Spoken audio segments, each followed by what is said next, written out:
laziness is one of the hardest things for a lot of people to get over, myself included. Over the last couple of years, I've been really locked in, especially this year, and I have not been very lazy. So what I'm going to do is I'm going to give you some tips and tricks that will help you finally overcome your laziness so that way you can actually get to all your goals, you can get things done, you can feel really satisfied with your playing, and you can keep prospering into the future. So what we're going to first talk about is why you are lazy in the first place, and that will tie into how we can overcome this thing. Okay, so let's flash back to when we were all first introduced to the guitar. Okay, so a lot of us have a really similar story, right? We all started out when we were maybe 8, 10, 12, 16, somewhere in the ballpark of like elementary school into like middle of high school is usually when people start playing guitar.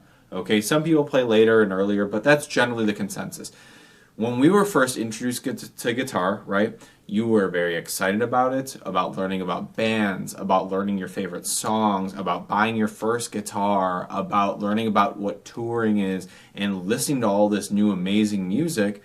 And you were so excited. You got the posters on the wall, and you've got all these books, and you've got these DVDs, or you watch all these people on YouTube, and you're so excited about the guitar, right? There's that passion, there's that fire that's in you, right?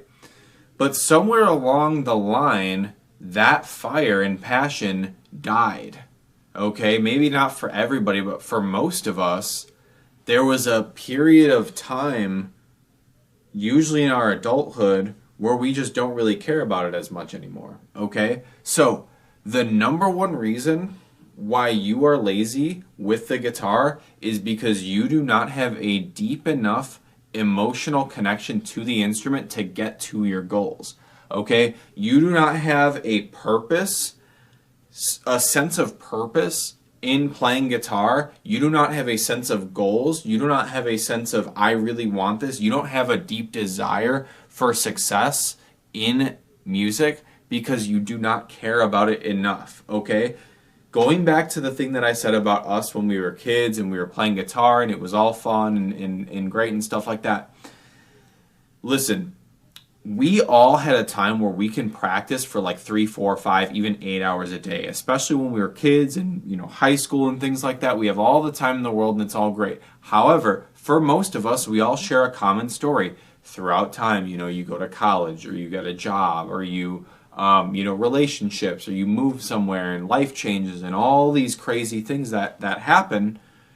Your guitar gets put down in a corner and then it doesn't get touched anymore. It gets touched very rarely, right? So around this time is where most people quit or they temporarily put it down. In my opinion, if you don't pick it up for 6 months or even less, about 3 months, it's safe to say that you've quit. Okay, in my opinion. You can always come back to it, but I'm just saying that's my opinion. Anyways, we need to figure out why we stopped, which is usually a scheduling thing, but in my opinion, it has to do with you having not enough of a desire to keep that momentum going even when life gets crazy. Okay, so let's explain that a little bit further. So let's talk about the college example, because a lot of people these days go to college. Like, I went to college. A lot of people I know my age and younger and older went to college. Okay, so you wanted to go to college, not necessarily maybe for yourself. Maybe you want to do it to please your parents. Maybe you want to do it because you wanted security for a job. Maybe you just thought that it was the right thing to do, right? So you cared about it. There were reasons that I mentioned. There was an emotional attachment because you were worried about not going to college and the consequences of that. Okay, that same energy that I'm talking about like, the consequences, about the necessity for college, about the deep desire to go to college, that's what you need for the guitar. That's exactly what you need for the guitar. And somewhere along the line, that was lost because you didn't have a deep enough desire, or you just thought that it wasn't as big of a deal. Okay? So, let's fast forward to you now. Now, hopefully you have more time, or hopefully you at least want to have more time to do it. So I'll talk about the timing later. You need to make sure that you understand your goals. You need to make sure you understand your passion, and you need to make sure you understand that you need to manifest a very deep, I hate using the word manifest, but it's like, it makes sense in this context. You need to have a deep desire and an emotional attachment to your goals. Okay, so this basically talks about things like touring. Okay, that's a huge goal for a lot of people. So everybody wants to go on a tour, right? Everybody, that's a lot of people's milestone for making it. In my opinion, I do want to tour, but I'm not somebody who is like going to tour even when I'm not popular enough yet, right? Like, we work really hard with our band and we want to make sure that we are big enough to tour. We're not one of those bands that just like buys a van and then hops on the road with playing at dive bars that have like 10 people showing up, right? So, but we do want to eventually. So we're going to use that example. You want to tour. Think about the emotional gratitude that you would have if you just got booked a tour with the band that you're in, okay, with a band that you might be in the future. Would you feel happy? Would you feel excited, energetic? Think about the other stuff too. Would you be worried of the workload? Would you be nervous about, you know, things going wrong with your transportation or with your housing or with your money and stuff like that? You need to think about the outcome of what that is and what it would be like if you had it today. That's what I like to do. So, you know, using me as an example, I have a lot of goals. For example, like this YouTube channel. I have a lot of big goals of making this YouTube channel really big and really successful because I like making videos, I like helping people, I like seeing people get better. It's just topics that I have a passion about, and I want it to succeed, and I want to have 100,000 subscribers, 500,000, a million subscribers. I want all that stuff, okay?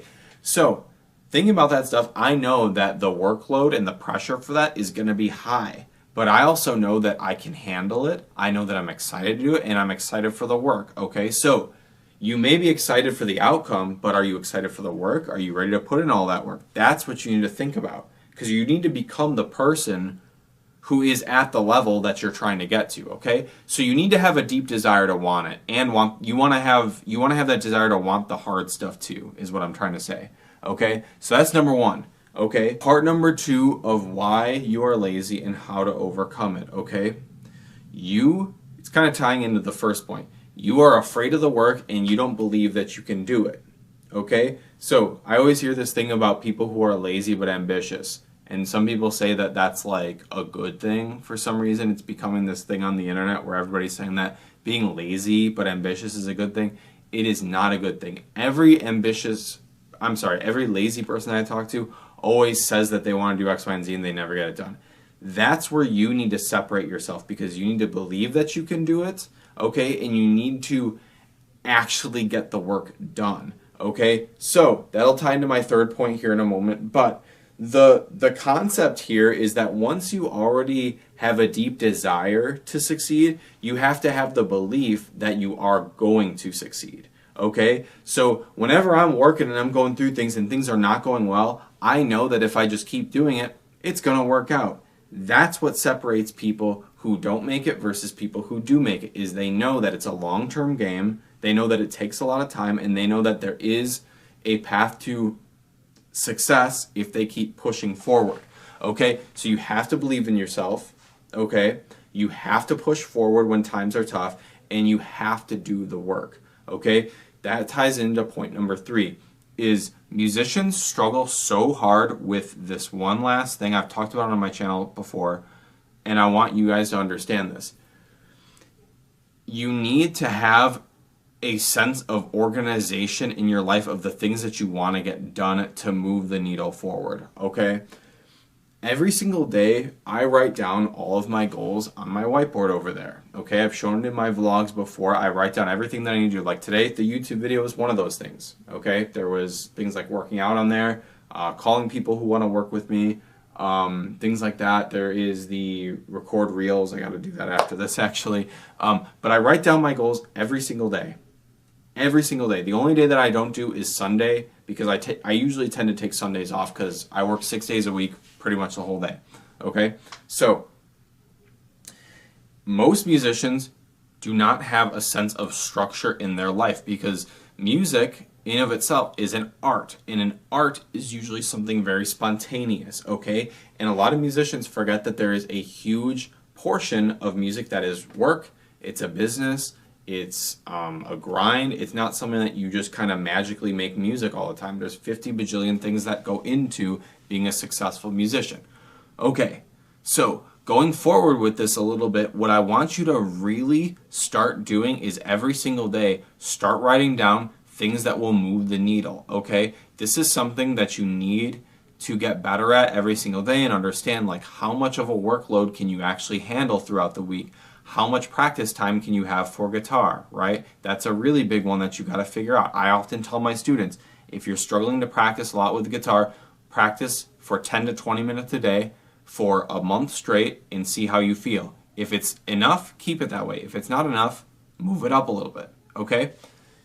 The same thing goes for everything else that you're doing. So if you are the one who's handling the mixing, for example, try to figure out how much mixing can you do throughout the week. Do you want to do it every other day for an hour? Like, what does that look like? And you got to figure out how to balance that with your job, your fitness, and everything else that's going on in your life. So just to recap here, number one, you have to have a deep desire to do this. Number two, you have to make sure that you understand that you got to get the work done and you got to believe in yourself. And then number three, you need to turn all this stuff together and make a proper schedule throughout the day to actually get things done, okay? So make sure you understand that everything with guitar is a marathon. It's not a race. If you do that, you will see success.